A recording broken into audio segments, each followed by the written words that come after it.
안녕하세요, 바이크 스테이션입니다.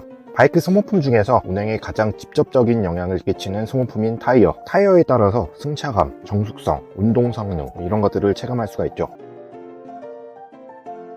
먼저 타이어 마일리지를 확인하려면 트레드 가운데 마일리지 확인 홈을 확인해서 마일리지가 얼마나 남았는지 확인할 수 있습니다. 홈 부분에 타이어 트레드가 많이 깎여서 맨들맨들해지면 그때 교체를 해주시면 됩니다. 기온이 떨어지는 시즌이거나 비가 많이 오는 시즌이라면 트레드가 조금 남아있더라도 교체하는 걸 권장드립니다. 간간히 철심이 보이는 폐타이어들을 볼 수가 있었습니다. 보이시는 철심은 타이어의 형상을 지지하는 역할, 서대의 역할이지 노면과 직접 마찰하는 역할은 아니기 때문에 롱날로 찔러서 이동하시는 걸 권장드리고 싶습니다. 타이어 트레드 모양을 보면 무늬가 많을수록 배수, 충격 흡수, 열 관리 이런 것들에 용이하다고 하고, 타이어들 중에서 가운데 일자로 홈이 있는 타이어라면 직진성에 유리하게끔 배수 홈이 파여져 있다고 생각하시면 될 것 같습니다. 할리 데이비슨이나 몇몇 클래식 바이크 타이어의 경우에는 기능성보다는 멋을 좀 더 중시한 타이어들도 있습니다. 고성능 스포츠 타이어의 경우에는 엔진 출력을 감당하면서 마찰 면적을 높이기 위해 트레드 무늬가 최소화되어 있습니다. 단 배수 기능이 약해서 우천시에 취약하고 제 성능을 내기 위해선 열을 어느 정도 받아야 하는 특성상 기온이 떨어져 있을 때 주행에 취약하다고 볼 수 있습니다.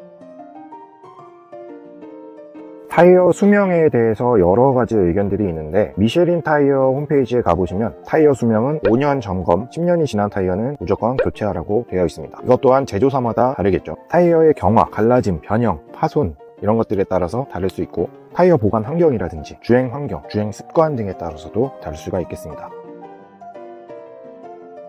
직진 주행만 하게 될 경우에는 지만에 닿는 타이어의 부위가 한정적이게 됩니다. 바이크가 항상 직진만 하는 게 아니기 때문에 적당히 뱅킹 각도를 주면서 골고루 사용하게 되면 타이어에 사용하는 면적이 넓어지면서 전체적으로 타이어 마일리지가 늘어날 수 있겠죠.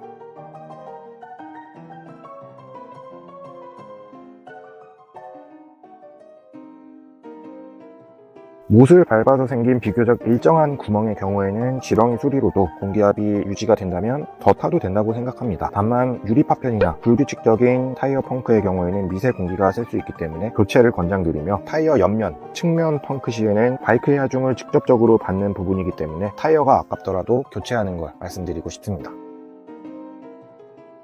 타이어 솜털이라 불리는 이것의 명칭은 스퓨라고 하는데요. 어떤 기능을 가진 건 아니고 제조상 타이어를 고압으로 찍어낼 때 공기가 빠져나올 수 있는 통로로 고무가 살짝씩 삐져나온 것인데, 제품에 따라서 공장에서 제거가 되어 나오는 타이어들도 있고, 제거가 안 되어 있다면 손톱깎이 같은 걸로 깎아내기도 한다고 합니다. 자연스럽게 없어지는 부분이라 그냥 타시더라도 무방하다고 보시면 될 것 같습니다. 흔한 경우는 아니지만 외부 충격이라든가 도로 충격에 의해서 철심이 끊어졌을 때 그 미세한 틈을 공기가 새어나오면서 볼록 튀어나오게 되는 현상을 코드 절상이라고 하는데,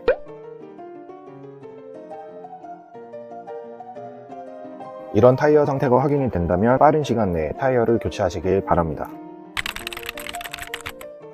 두 바퀴로 운행이 되는 바이크의 특성상 타이어는 정말 중요한 소모품 중에 하나라고 생각이 됩니다. 시동 걸기 전에 공기압이 제대로 들어가 있는지, 새는 공기는 없는지, 타이어 표면은 파손된 부분은 없는지 한 번씩 확인하시는 습관 들이시면 좋을 것 같습니다. 시청해주셔서 감사합니다.